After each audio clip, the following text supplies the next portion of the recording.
How can you deny the oneness of Allah? Allahu Akbar.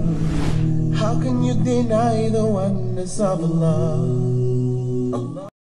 Before I came to Islam, my life was really kind of focused on drink, drugs, having fun. The whole kind of purpose of life was just to have fun, have a laugh. And it's just a way of kind of making your life bearable until you die. I tended to kind of be in a kind of heavy metal crowd, hanging around a lot of people with similar interests, which weren't always the best company to keep. My first experience of seeing Muslims was the 9/11 attacks. I remember I was quite young at the time and I wasn't completely aware of what was going on. In fact, I ran to one of my friends after seeing the news report and I told him that the tourists had declared war on America because I'd never heard of terrorists before. As the war was unfolding and I was seeing more and more about the war in Afghanistan, I started understanding that these people were Muslims and that the Muslims were doing these horrible atrocities across the world. So from that kind of media bombardment, I started getting a strong hatred for Muslims. So much, in fact, I tried to join the army 3 times with the goal of wanting to go over there and kill as many of these people as I could, to do my bit for the country and to make it a bit safer for my family. I thought they were kind of the big evil of the world. I started hearing a bit more about Islam. It was the last time I was applying for the army. I came across this radio station. It was at a time when I was listening to conspiracy theory radio and things like this. And it was a radio station from the American government called Terror Talk. And it was talking about the life of the Prophet ﷺ.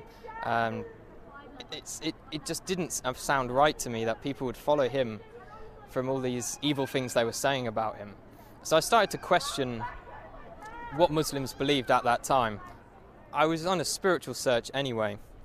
At the time I was looking into Norse mythology and paganism, and one of my friends turned to me and said, before you decide on this paganism thing, have a look around a bit more. So I came across kind of Muslims on the internet. I think one of the first people I saw on the internet was Baba Ali, and he broke the stereotype of Muslims for me. I was surprised that there was this guy who was funny and he was very laid back. He wasn't with a big beard shouting, kill the kafir and all this kind of stuff. And then I eventually picked up the Quran from my college. When I had it, I actually thought I was picking up a terrorist handbook, and I was a bit worried that MI5 were going to come after me as soon as they saw me take it out of the library. But as soon as I started reading the book, it hit me immediately, and I couldn't stop reading it. It sank deep into my heart. And as I kept continuing through the different surahs, I remember reading about the people in the fire having boiling water to drink, burning their throats.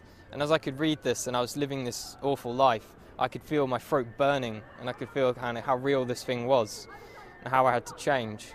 The first day I went to the mosque, I spent all day there reading, and my mum called me in the evening and asked me where had I been all day, and I said I was at a mosque. She's like, what? No, you can't be at a mosque, you're a Christian. Christians don't go to mosques. And she was very, very shocked and thought I was going down a bad path. That was my mum's original reaction. After a while, she started to accept it. She'd done a lot of crying. I'm not too sure why she was crying. I think she felt I was rejecting everything she'd taught me. A lot of people say when they find Islam, it's as if they've come home.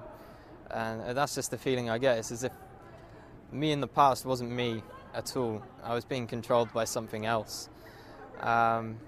Only good things have happened since I've become Muslim. My life is sorted out, and I've never had so much going on in my life at one time. If I was going to give advice to someone else who is thinking about Islam, I'd definitely tell them to come to the mosque and speak to a man of knowledge, not search the internet for the answers. There are some good things on the internet, but when you don't know anything about Islam, you can't judge what is right and what is wrong. So it's much better to speak to someone, spend time with the Muslims. I spent many weeks in their company, and you get an understanding of who they are and what kind of quality of people they are. Don't be afraid of what your family think. I've had many people, and myself as well, was worried about what my parents would think.